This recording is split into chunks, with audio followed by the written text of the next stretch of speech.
Hey again, everybody. My name is Evan Brenner. I'm the digital content specialist at Geographic Solutions. You're tuned into Pathways to Employment. Thank you so much for joining us today. We have an awesome presentation lined up for you. In 2020, the Pathways to Employment webinar series set out on a journey to discover the stories behind our platforms. Since then, we've told many stories, including how our clients and partners are reducing recidivism and helping those re-enter the workforce, using virtual service delivery, helping job seekers find gig jobs and also full-time and part-time jobs, assisting students with career planning, surveying the labor market, and so much more. During each Pathways to Employment event, it is our hope that you will learn something new, answer a burning question, or take away a new approach. Today, we're discussing how you can use behavioral nudges to get results.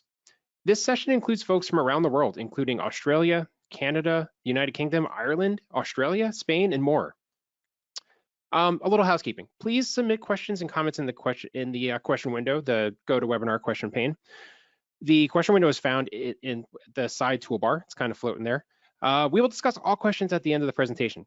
So please enter any and all questions, and we will make that part of our discussion at the end.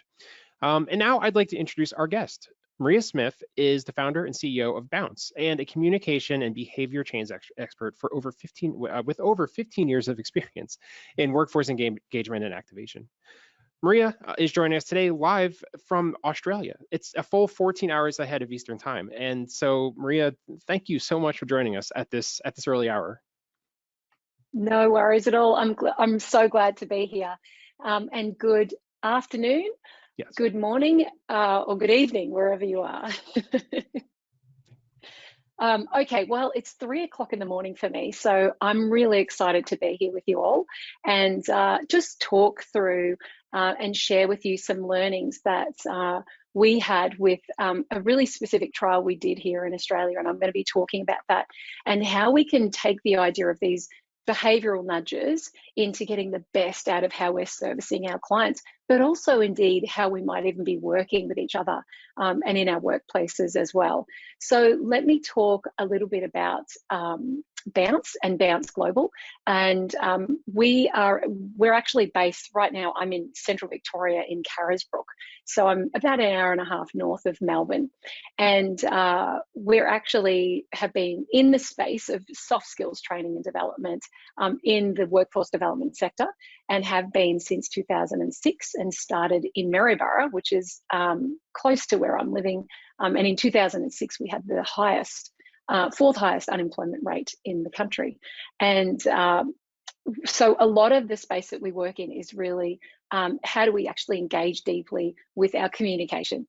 And so a lot of things today are really unique to how we've been working in this space as well.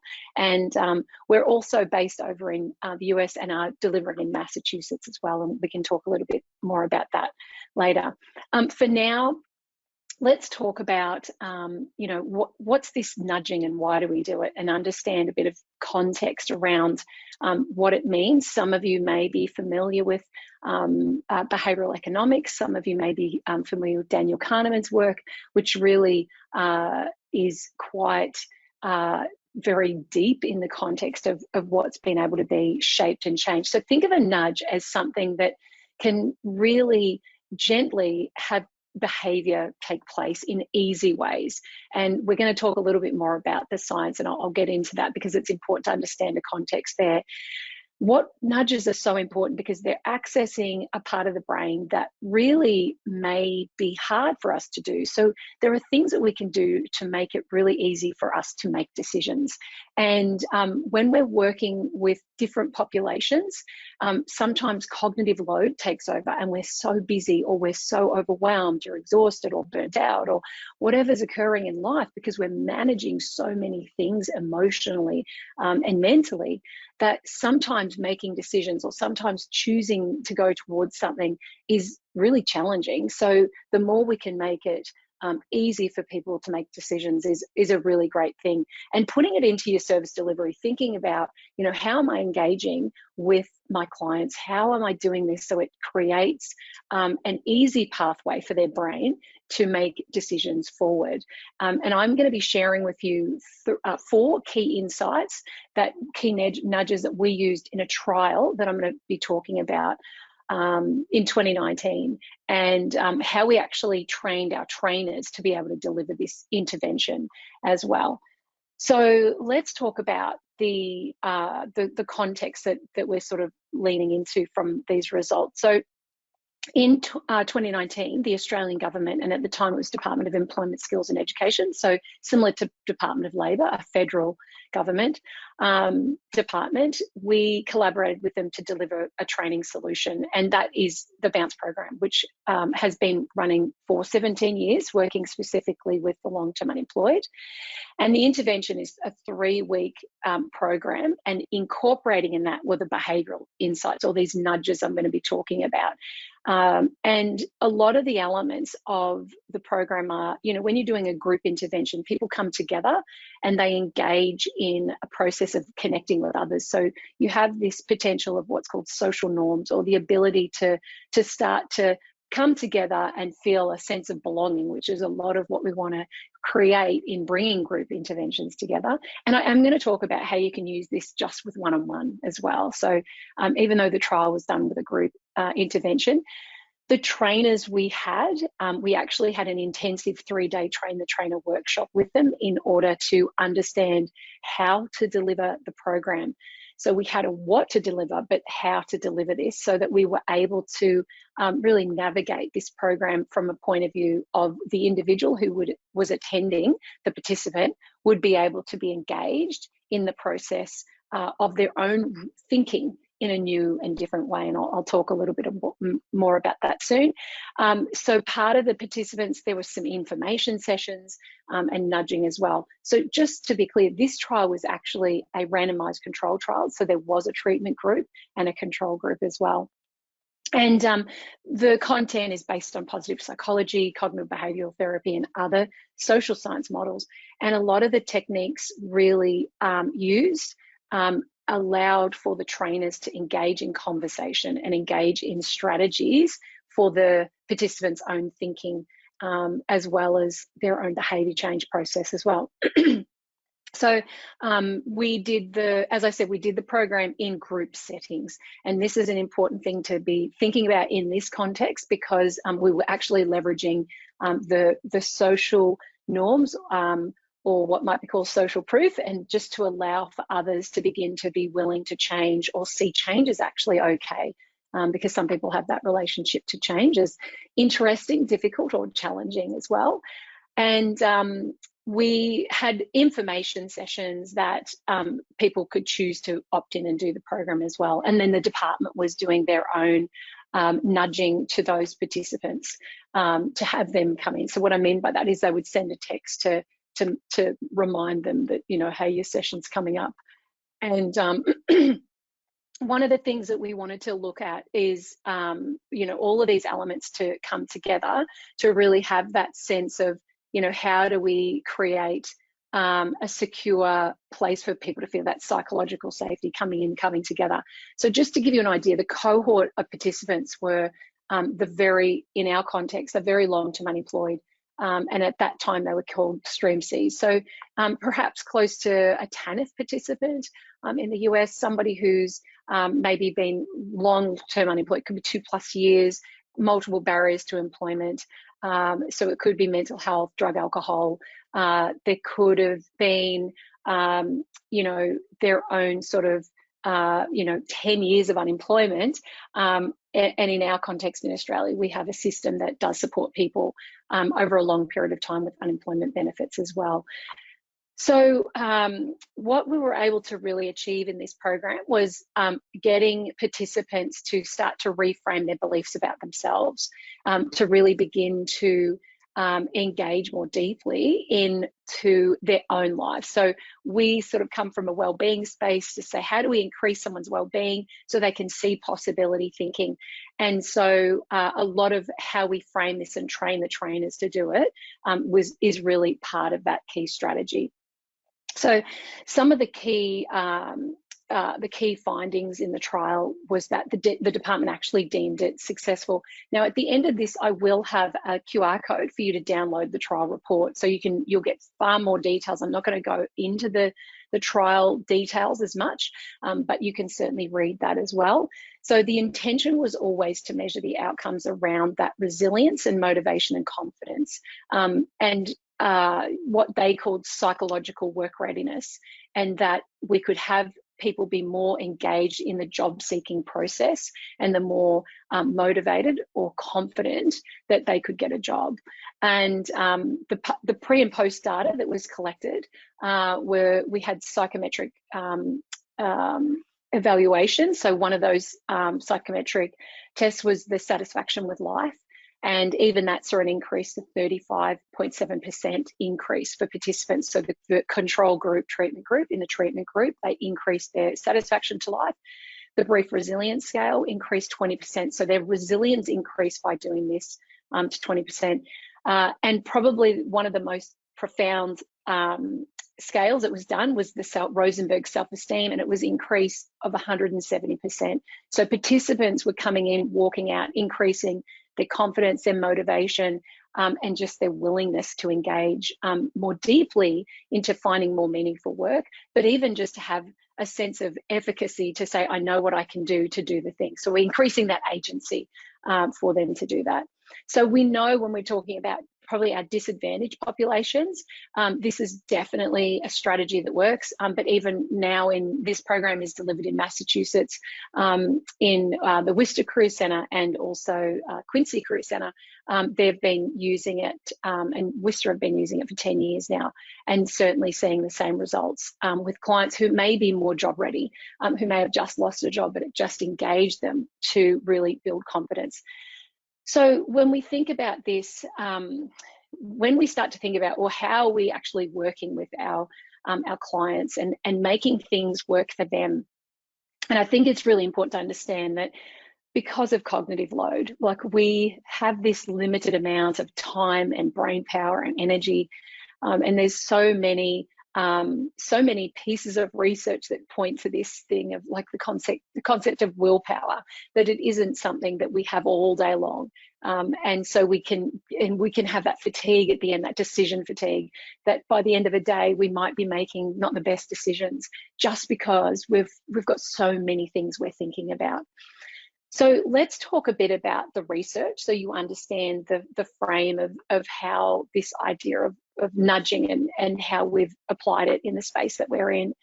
So Daniel Kahneman, I mentioned, and I will show you the book, because I think it's important that if you feel like reading something, as a little light reading, but I do think that there's a lot of really great ideas in there, and there's so much out there to look at. You can look at behavioural insights or behavioural economics architecture, choice architecture. There's a lot of great stuff out there. So just to put it simply, the idea here is that when we think of our system one of the brain, it's quite unconscious. So this is more that limbic emotional part of our brain. It is very reactive. So if we are thinking about the day of somebody who's dealing with unemployment or everything else they might be dealing with, their own personal challenges, finding work, engaging with you and your services, when we're overloaded and exhausted, sometimes that reactive brain kicks in and we may not be saying the best things. Or indeed, for those of you that are working and feeling exhausted, perhaps working from home is something you are loving, or some of you are wishing you could come back into the workplace, and some of you would be indeed back in the workplace. My team is still working from home, and we do have some in the office as well. So when we think about system one, it creates these shortcuts, and this is where this space really sits. So it creates these habits to conserve energy. So what it wants to do is say, okay, let me create a behavioral habit so that I'm holding and conserving energy. And sometimes those habits aren't great. So think of it like this. When we say, I really want to drink more water, and we don't have a bottle of water handy, then we are more likely to go for the thing that we may not want to be drinking. So if it's, a pop, soda, depending on where you are, or soft drink, and you don't want to have that anymore, if you have it close to you, then you're just more likely to grab that. And this is that system one. So it creates habits that maybe aren't great for us.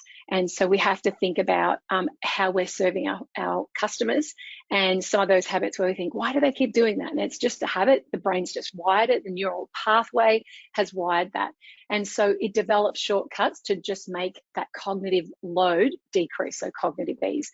And we'll dive into that a little more later on. But when we think about system one, it is by default lazy. That's probably the main thing, is that when we're thinking about behavior change, when we're thinking about how we're serving our customers and indeed our staff, how do we work with each other? How are we communicating? And sometimes we've just got that lazy default thinking.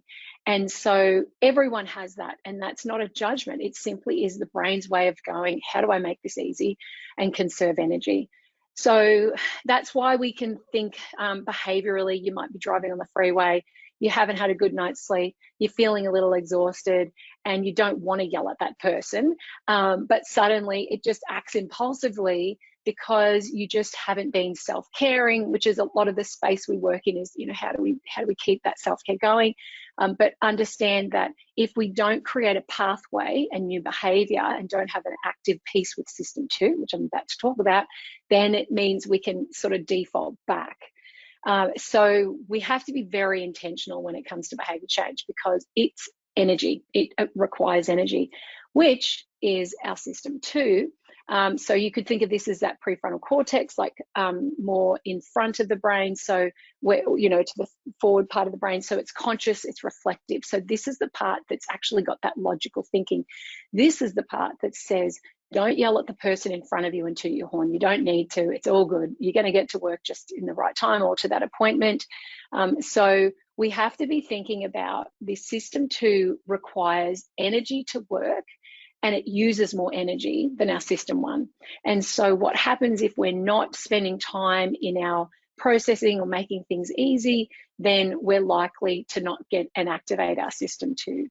And so because it needs energy to work, if we aren't self-caring, so for those of you really feeling a little bit, overwhelmed, exhausted, you've got to take self-care as a priority. You really have to have that consideration to say, am I taking care of myself?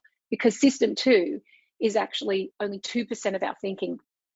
System one is the 98%, right? And so what that means is system one is taking care of all the other things we don't want to think about. We don't want to be thinking about the blood pumping through our brain or what's going on in our whole body right now. You don't want to be thinking about the nerve endings in your big left toe until now. So system two is really creating that ability to make decisions going forward. So when we think about nudging, we're really trying to find a way to get this piece engaged as well.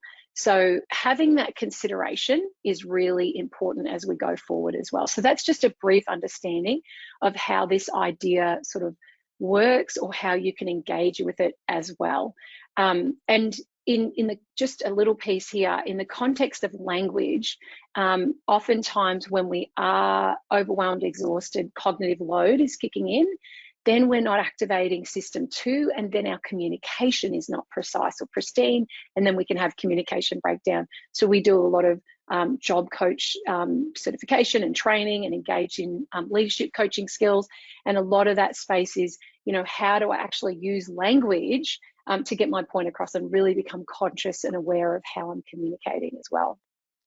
So let's talk about the nudges in action and what we did to apply those into this specific trial, and how indeed we use it in our program today as well. And then how can you apply it? Like, how do you take this and really begin to understand how you might use that as well. So let's start with priming. And this is really interesting. When we think about a priming, it's the intended action we're going to take. And so people are more likely to take an intended action. And when people share that intended action, they are way more likely to do the action. So simply put, because it's in that automatic system, so it wants to associate quickly to the brain. So thinking about the automatic system, system one, and thinking about priming, if someone's having that consideration of something, it's easier to access the thing associated with the action. So when we think about an intended action and you say, what are you intending to do? People are going to be sharing the intention. And because we've extracted that out in their thinking, they're just more likely, excuse me, to engage in that action because we've made it easier to get in that system one. So remember that system one, 98% of our thinking, and that's where its default is lazy. We want to have it swimming around with this idea of, oh, here's my intended action. So, so there was a study done asking people if they intended to vote the day before an election. If they intended to vote, it actually increased the probability that they would vote by 25%. So even that interviewer saying, oh, are you intending to vote, increased that likelihood that they would go and vote, which I think is really interesting when we think about our language when we're serving our customers as well. So we want to leverage that automatic system and have it associate quickly. That's probably the most important piece here. And the person isn't left wondering. We're getting them to figure it out in the communication. So it's a really simple thing in terms of asking that question. Is you can actually prime the person by asking that question. So I also am an executive coach. So with my coaching clients, it's a lot about having them with their teams. Most of them are very senior leaders. And so it's having them really have that consideration of with their team is how do I get them to think about what might be next for them? And so it's that priming piece, getting them to think of the intended action means they're more likely to do that as well. So one of our strategies for the Bounce program, which is the program used in the intervention, we prime in day one. So we actually have a really high completion rate. In fact, with our job coach certification over here in Australia, we have a 95% completion rate of consultants, career counsellors completing that because we nudge throughout the program as well. That's all online. And so our completion rate's really high because we're applying a lot of these nudges, and that intended action piece is really important. Our soft skills program, the Bounce program, our completion rate is, it's quite high. I think one of our areas, it's about a 72% completion rate. And that's in comparison to other programs, which are more like a 12% completion rate. So we know that's a success metric for us. And so we prime at the beginning by talking about their intention to get, what do you want to get out of this program? What do you intend to get from the program? And having them more likely to want to do the actions for themselves. We make it very clear the program is for them. So this is their program for them. It's not a mandated element. We want them to get the most out of it. And that's important too, for having them be in there for their why. So when we're priming, we're also by creating this intended action or intended outcome, we're engaging in that why and their reason for why they might want that. So we're getting them to do the thinking before the thing. And so it's just reflective. It's just starting to get the brain to have that consideration. And so when you think of it like this, is what's the behavior that you want somebody to take on? So for those of you that are parents and have teenagers, this is a great strategy. So you can think about, getting people to start to think, especially with teenagers, because that, according to research, that prefrontal cortex hasn't fully developed till 25. So you might want to help nudge those conversations into actions and behaviors. So you want to start thinking about what's the intended action you want someone to take, and then you're nudging that by saying, how likely are you to want to go for a walk after class today? How likely are you to want to drink more water? And so just that question starts to prime as well. And just think of it for yourself right now. I want you to think about something you want to do and an action and behavior you would like to have. Okay, so right now think about that. What's an action or behavior you want to have in your life? Just something that might be there. What is it? Just write it down. And I want you to just stop and think, as I ask you this, what's the action or behavior you're intending to start? Okay, so now listening to those words, you've written down the action or behavior you want to take. What is the action or the behavior you're intending to start? And when are you intending to start this? Just have that reflection. And what did you notice about that as you're thinking about, when do I intend to start this? Now, I'm just priming. I'm not telling you to go do the thing. Just notice, where did your brain go with that? And what did you notice? Now, some of you may have pictured yourself doing the thing, the intended action or behavior. Perhaps it's after work, it's going for a walk. And I'm not sure what the weather is over there right now. I think you're moving into some spring weather, so it might be a really beautiful day wherever you are. And thinking about that, what's that intended action or behavior? And notice, what did that feel like? What did you picture? What did you feel like? Did you actually feel like, oh, I can see myself doing it. I can hear myself doing it. And now thinking about, I might need a little bit more to do that thing. So I just want you to think about with your clients and how you're engaging with your clients or your staff, the same idea. So let's say you need more report writing, or you've got to write reports and it's not something you love doing. So thinking about that, it could be other online applications or attending classes or learning something new, having your team want to engage in new learning, or indeed for yourself. Just have that consideration and how you might begin to notice that. So what's really simple here is that it's the, a simple question is, do you intend on working in the next 3 months, next 3 days, the next 3 hours? So that's the piece that might be language in terms of how you might engage somebody. Now, indeed, you may have people that certainly haven't been engaging and wanting to work, and maybe they're, doing a bit of that quiet quitting or just reflecting differently. But asking that question also doesn't engage in a way that people start to get defensive. Like, do you intend to work, or when might you be intending to start this program? That intention setting allows them to begin to prime. So again, it doesn't feel like, hey, you better start working. It just changes the thinking.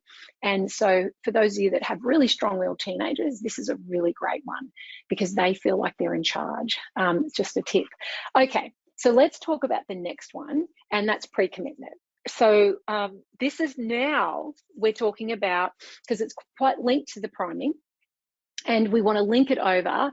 And this is now talking about intended plans that are more likely to take action. So now we're getting pre-commitment, which means that I'm going to up the leverage of getting the person to take the action.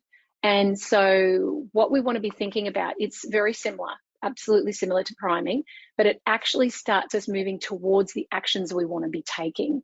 So we've got an intended, when do you intend to do this, or that action and behavior you want. And now we want to have that pre-commitment start to look at it. So it's intended plans. Thinking system 1, remember, by default's lazy, right? So we've got to start having system 2 engage in our logical planning strategy. And so if you're a goal setter in life and you are a planner and you write it down, you are probably more likely to actively engage in the behavior to get to that goal, to do those tasks, because you've planned it. So if we take that intended action, that is what somebody has intended, the behavior or action they want to have, and then ask, when will you start it, or what's the next step to make this happen, you've increased the likelihood of them wanting to do it.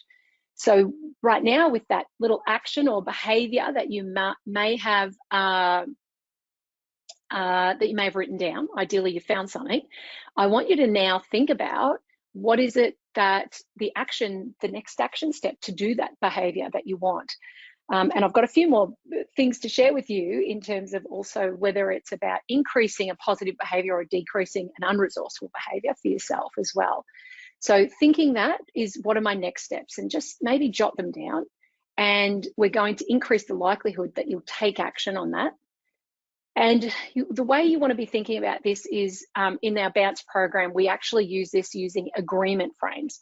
And so part of that is having people sort of engage with this idea of the agreements they're making in the group. These are their agreements for them, by the way. They're not things that we're telling them to do. They're things they're finding within themselves. That's really important. It becomes intrinsic.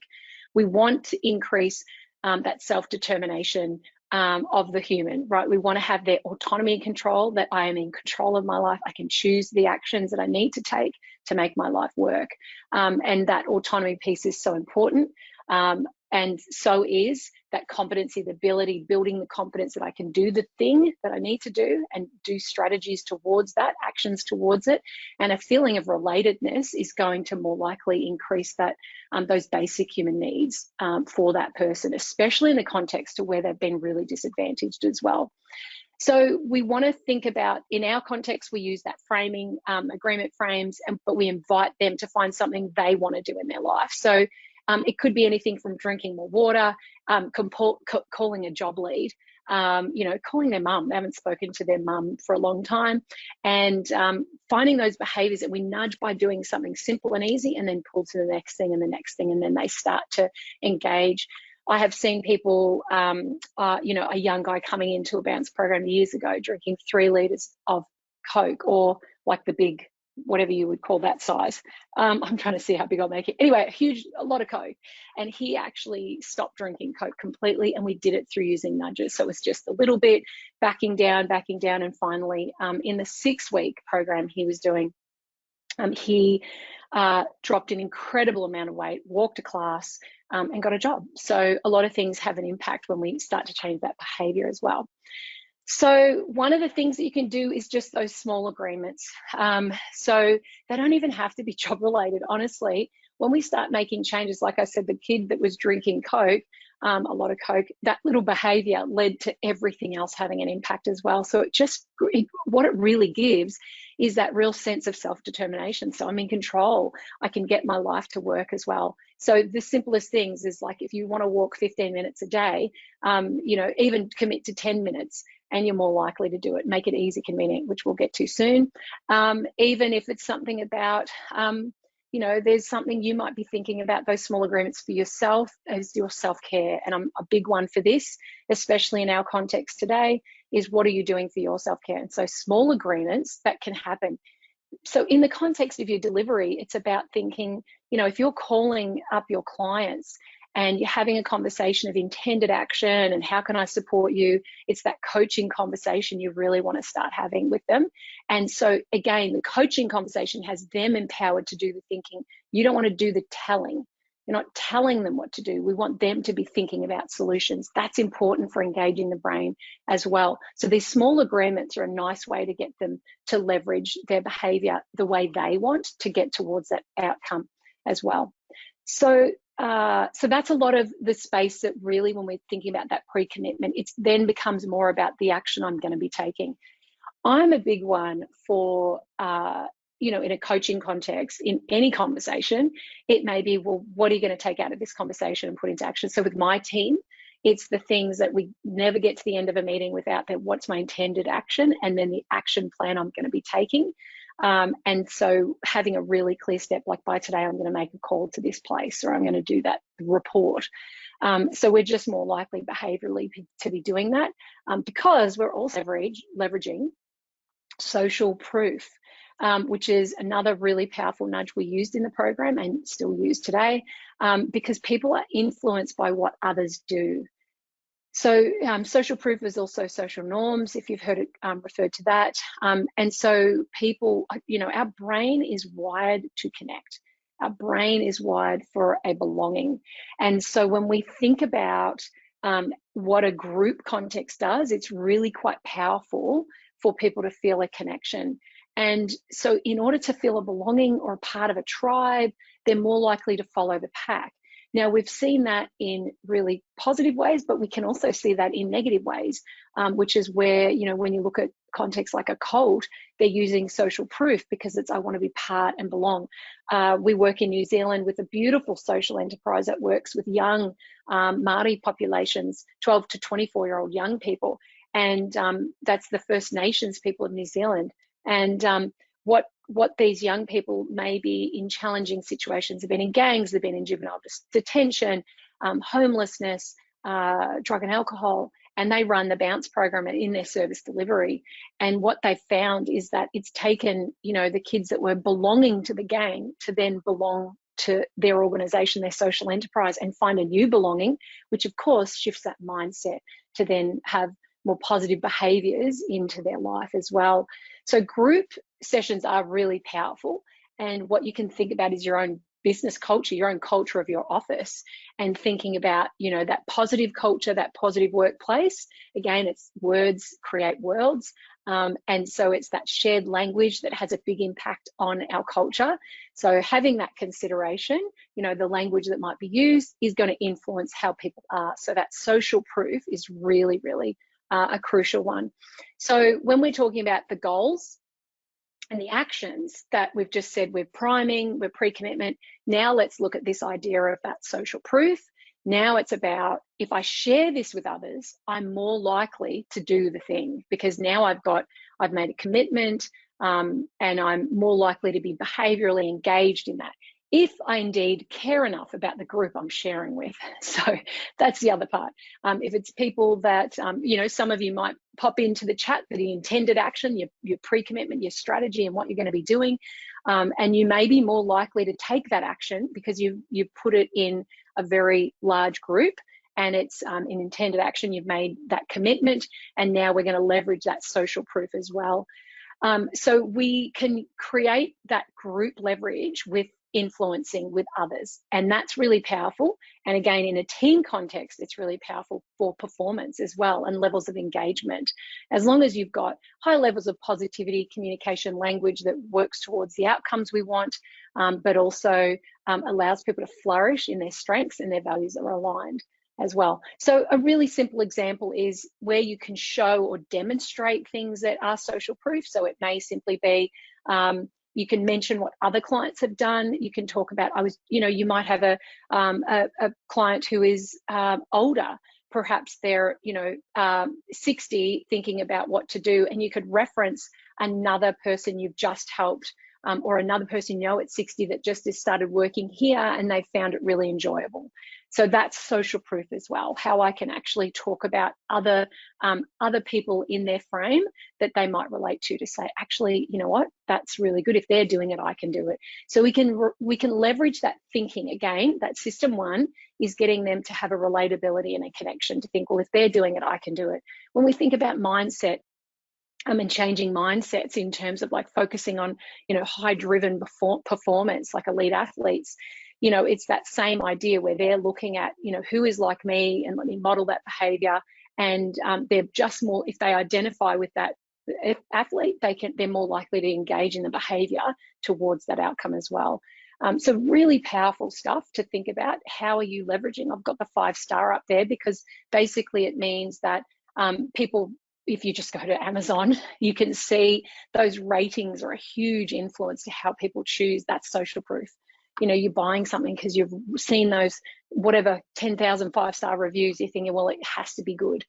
So that's a really good example of nudge. It's very simple and it works as well. So let's talk about ease and convenience. So now we're going into this space of really understanding how we've got to think about what we're doing. Knowing our system one is by default lazy.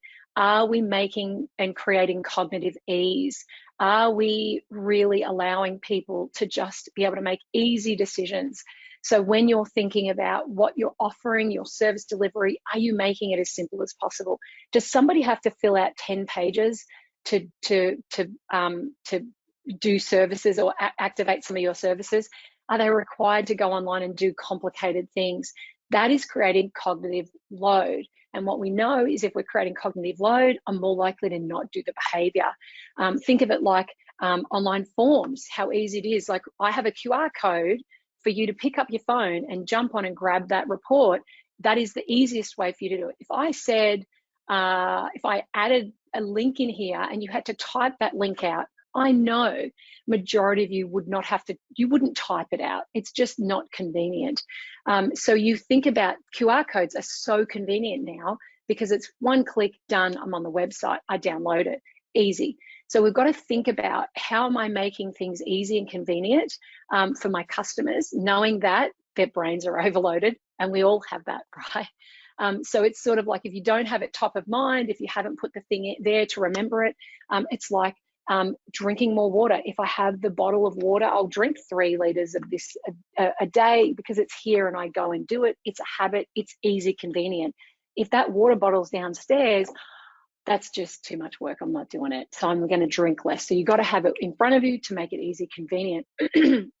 So when we think about autofills, just think of your phone. For those of you that have that feature on your phone, it autofills your address or perhaps even credit card. That is ease and convenience. So they've mastered that online. Google ease and convenience. They've mastered it where you start to type and it has that preemptive text and it says, oh, you must mean that. Oh, yeah, I do, even if you didn't. So that's that's ease and convenience, and then that you don't have to find the information. It's there. I don't know about anyone here, but sometimes when you've got to fill out that information, you're like, oh wow, I've got to do all this now. So if you're in that habit of using all those auto features, which is great in so many ways, but probably not great in a lot of other ways, but you are just more likely to buy the thing or take action if it's easy and convenient. And so thinking about that, we're more likely to be comfortable and engage in the thing. So if you want to decrease a behavior, so if it's, kids and phones, you've got to put the phone away, but they've got to do it. Just an important one, intrinsic motivation, they've got to put the phone somewhere else. If we're telling them to do it, they're less likely to engage because we're taking autonomy and control away. So they're not going to actively engage in that behavior. But this isn't the parent session, but it is really important to think about, even with your staff, if you don't make it easy, convenient, it's a lot of work and they're less likely to want to engage in that thing. So think about that. How am I making it nice and easy for my staff? And, I think what's important here is that we in the Bounce program, we try to have as less paperwork as possible.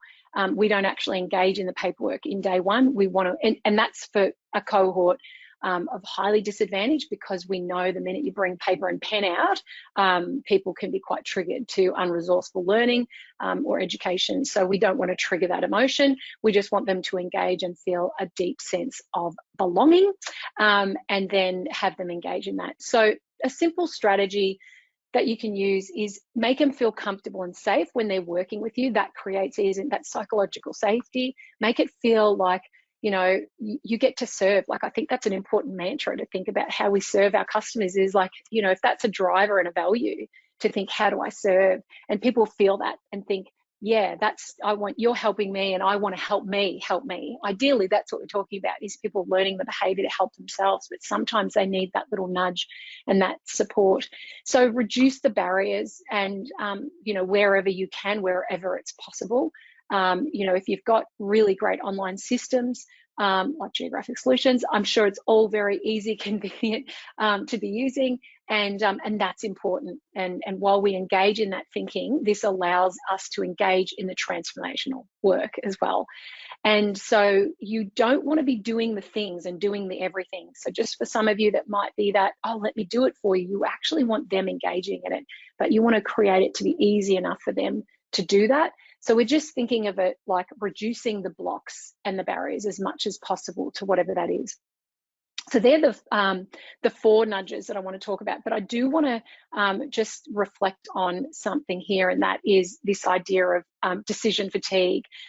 And I was talking about willpower at the end, and I think that what's important here is that this little slide I think is really interesting. So that Steve Jobs obviously wore the same clothes, and he did that for ease and convenience. So this is a great example of, I don't have to make a decision every morning. I'm wearing blue jeans and a black top. And so when we think about reducing the decision making we have in our own day with our clients, understand that your clients, in the context of what they're living in, they may have such overwhelm that the idea of making one decision is difficult. So just as an example of where a nudge was used to increase decision, so we had, it would be maybe 4 years ago, the Australian government opted every Australian citizen into sharing medical records. And so what that meant was that medical service providers could see the medical reports or records of that patient. And so what happened is, and this is a classic nudge, whether it's ethical or not, but it was a classic nudge of everyone was opted in to medical record sharing, and you had to opt out to not do it. And so what's interesting, through that time, I was running lots of group sessions, and I would ask the question, how many of you opted out? And honestly, in a group of 30 people, I'd have 1 or 2 hands go up of those that opted out, because doing the opt-out is work. Doing the opt-out is system one goes, it's just too hard. I've got to log into this thing. I've got to find the thing. If you've ever had to unsubscribe from magazines or unsubscribe from apps, or anything that you pay for, it's not easy, convenient, and that's deliberate, right? Because the leverage is that if I know human behavior is that the likelihood of you doing a technical, difficult thing is going to have you probably not opt out. So because this whole idea of decision fatigue is that by the end of the day, we're just so tired. So when we talk about priming and pre-commitment, we're really getting the brain to prepare for what we know is going to happen by the end of the day. For a lot of people, is that, making that decision to do the thing is less likely to happen unless I have a preemptive plan. If I've got my social proof, I feel like I'm, connected to that, then I have that ability to really, I've created ease and convenience. And so we're really thinking about how we're supporting our customers in a way, knowing that decision fatigue, 4 o'clock in the afternoon, people are less likely to be engaged in that. And for some of you, it's 1 o'clock in the afternoon, 2 o'clock. It's like we're heading into 2 o'clock. I'm heading it to 4 a.m. But it's probably likely that you will be feeling maybe a little bit more tired over the afternoon, unless you go for a walk after this. Maybe that was your action that you're going to be taking. And if that indeed is the action you're going to be taking, then you'll probably be able to get a bit more dopamine and re-engage in the work you want to be doing as well. So having that consideration where you can be really supporting your customers, but yourselves as well as a team, knowing that, by the end of the day, we're less likely to engage. And just as a little thing here, strengths-based approaches means that I'm energized by the things that I love, like I do the task easily that I'm energized by, that are my strengths. And most of us pack our strengths into the first part of our day. So for example, if you're not a details person, and it's not energizing, you're going, I'll do that task near the end of the day. Well, you get to the end of the day, you're tired, de-energized, and now you've got to do a task that doesn't energize you, and decision fatigue kicks in, and it's like, you know what? I'm going to go for ease and convenience. I'm just going to opt out and not do that task. So do the hard things in the morning when you're energized. Do the hard things when you've got strengths energized by other tasks. That'll help you get through that as well. I thought I'd just add that in because I think it's an important way to deal with the decision fatigue. But this is why we want to prime. This is why we want to have that pre-commitment piece and that social proof, and making things easy and convenient, because then we're actually prepping the person's brain to not get hit up against that decision fatigue as well. So a really important part to think about. For those of you that, if you travel like I do, I'm in the US in June, and I have my toiletry bag, bathroom bag is already packed. Not for that trip, it's packed always. So I don't have to think about that. It goes in and it's done. That's a way to create ease and convenience. So my brain isn't thinking about, oh, what am I packing? I just have one that's already packed with double of everything. So I'm not thinking about it. How we organize things, how we might do clothing or outfits, having uniforms is a really easy, convenient way to sort of dress as well. So just a few little elements there. So what I'm going to do is I'll just go to the next slide, and that's the QR code. And so what you're able to do is you pick up your phone, you jump on there, and you'll go to our Bounce Global website, and that's the department's report. So that is actually on their website as well, the Australian government, which now the department's called the Department of Employment Workplace Relations, which is our Department of Labour. But I know that if there's any questions, I can go to those questions. Evan, I don't think I can see the questions. I can't. So if there's any, you can read them out, if there are any at all. Hey, Maria. Just wanted to say that this is an outstanding presentation, and I actually have had a few comments, and Crystal just commented and said this is the most meaningful training that they've had in years. So I think that's really it's very awesome. Right. Beautiful. So Elizabeth commented and said that their intention is walking after work on the treadmill at home. So I thought that was pretty cool. Oh, and I just want to acknowledge the the specificity of that. Like, what I'm going to go for a walk on the treadmill at home. The behavior is definitely more likely to happen. So really powerful stuff there. Personally, as a parent, this really was is close to me as well because I have a very headstrong, almost 6 and almost 8-year-old. So definitely going to be a lot of Yeah. primming and nudges later today. Yes. Um, Yeah. but one thing I definitely am intending to start recording more music. So this is also helpful for me, so I can get that out there. Who knows if that'll Beautiful. actually Love happen? that. But I wanted to ask. Well, I I think think it that will. You've just committed to all the people on this session, Evan. So I'm feeling you, right? I think you're going to be doing yeah. it. Okay, so I'm going to follow up. all right. Well, yes, definitely have to follow up. Um, I love the thing about the QR codes, and I was wondering, so is a QR code and the one on the screen too? Is that a nudge? Can a QR code be Yes. considered a nudge? Yeah, absolutely. Because what I've done is created ease and convenience. Now, behaviorally, globally, QR codes weren't as big prior to COVID, but then we had to do your check-ins and like, so now behaviorally, it's way more acceptable. You go to restaurants now and you pick up your phone and you can order your food, and people are more likely to do the behavior. There's social proof coming in. Oh, they're doing it, I better do it. So definitely, and even our form attached to it is very simple and easy to fill out, and then boom, they get the report. So it's done really easily. I was actually, and that was another question too, as a marketer, I was thinking to myself, nudges, in forums and in web pages, that definitely seems like a place where nudges can definitely go and work really well. Oh, absolutely. So if you're thinking about, if you have to make people type their responses, you're better off having a drop down and selection choices. People are more likely to do the thing. You've all seen those you go into the airport and you can see were you happy with your service, and it's big round buttons, the happy smiley, the mad face. That's an easy convenient, that's a nudge to go and do that. Or signs that direct us towards the thing. In kitchens, if you've got the issue at kitchens in the workplace, a photo of a clean kitchen and this is what it should look like is more likely to change that behavior to want to do it. But a bit of repetition can help in that context as well. Excellent. And I don't know if you can see this. I did assign it to you in the GoToWebinar, but so Andrea asks, do you have any advice regarding working with non-neurotypical clients?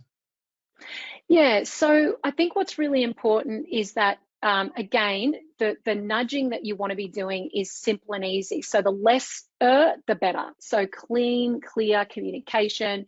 Like even if it comes down to having it be online forms, or if you're in communication to make a simple this decision or this decision. So we're nudging decision making by simplifying choices. If there's more than threes, okay. But if you're helping someone make a decision, go to, and especially neurotypical, because the challenge you've got is you're going to have somebody get overwhelmed. So keeping ease and convenient is so good in that context as well. And our participants have been really from all walks of life in a group context, which is really quite powerful as well. So people learn from each other as well.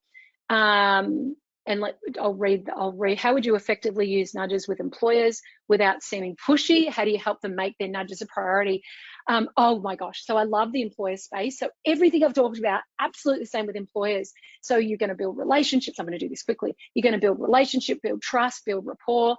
But again, make it easy, convenient. If it's about placements and those vacancies, what can you do to make their life easier? Because they're so busy running a business or doing the thing, that if you could make their life easy by saying, hey, I've got this and this and this for you, or here's a solution, providing that allows it to be easier, convenient. Now, there's a bit of framing too.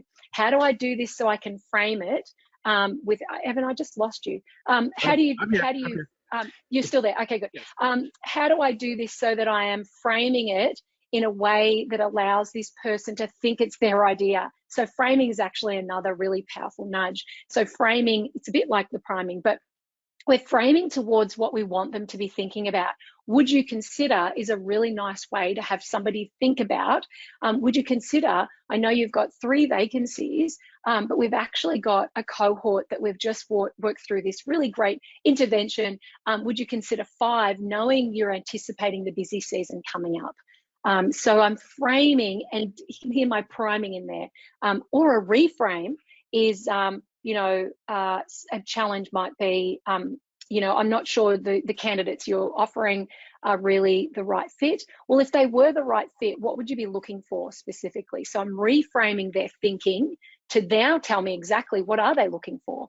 So we want to enter their model of the world and understand their values and their drivers so that I can match to that as well. So again, language allows them to feel more engaged in that journey so that it doesn't feel pushy. So hopefully that gives you some tips, but I do love that. I love that question. And I think that is also really, really powerful to think about your employer engagement strategies and applying these same ideas as well in nudging them. So again, you can do a bit of the priming. You can do certainly do a little bit of that pre-commitment. So what you're committing to is this. And then the social proof is, oh, we've been working with X employer similar to them and getting the same or similar or really great results. So again, that gets them to go, oh, if they're doing it, we should do it. So you can leverage it from that point of view. So hopefully that helps. Okay, let me check some of these. I've only got a few minutes left. And yeah, we have a few minutes left. So if you have a question or a comment, please just go ahead and add it into the question pane. It's kind of like in the GoToWebinar toolbar that's like floating on your screen. We use that as pretty much our chat. So go ahead and ask a question if you have one. Got about 3 now, I minutes just left. see that Andrea, sorry, she's just must have had some challenge with hopefully I checked the QR code and it should be working. If not, Andrea has sent me the link, which you're amazing. And I'm just wondering, Evan, if it's possible to put it in the group chat so if people do want to click that link. Sure. I'm going to see if that worked. Did that work? No, I sent it to you. So if you click that link, so that's another easy and convenient. If your QR code doesn't work, not great. So I'm not sure if that didn't work, and that's a really good example. I did test it. We tested it yesterday. It worked over here. I got it. So it did work. Okay, great. Yes.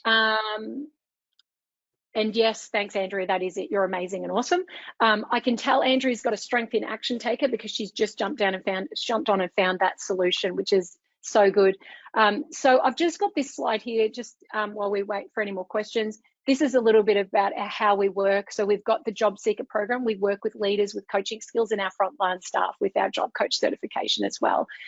So indeed, if anybody wants to reach out, please do. I'll put the next slide across so you've got the contact details there, but you've also got the website that you'll be able to jump on and send emails. So info@bounceglobal.net and reach out to me, put hi Maria, and happy to chat and connect. As I said, I'm there in June. I'm in the US quite a few times a year.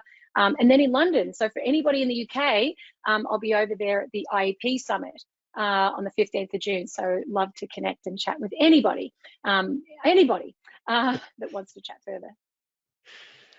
All right. Well, Maria, I don't see any more questions. We have like 1 more minute. So if there is another question, I do see a lot of compliments, a lot of comments saying this was a fantastic presentation, which I agree with. If there's any more questions, please go ahead and put them in the chat, or well, the questions, which is like our makeshift chat. And if not, I will, we're right about 1 p.m. or 4, two, right about 2 or 4. So again, Maria, I just want to take a moment to just thank you for, being here with us and presenting live all the way from Australia at a full, 14 hours ahead of at least the Eastern time zone. It's outstanding. So thank you so much for being here today for our Pathways to Employment. I love this. We will talk again soon. Folks, keep an eye out for our next Pathways to Employment, which we will have in May. We will have some information going out. And for everybody who attended today, you will also get an email as soon as we have our landing page with our resources. So without further ado, I'd just like to say thanks for being here today. Be excellent to each other, and we'll talk again soon. Bye, everyone. Thank you.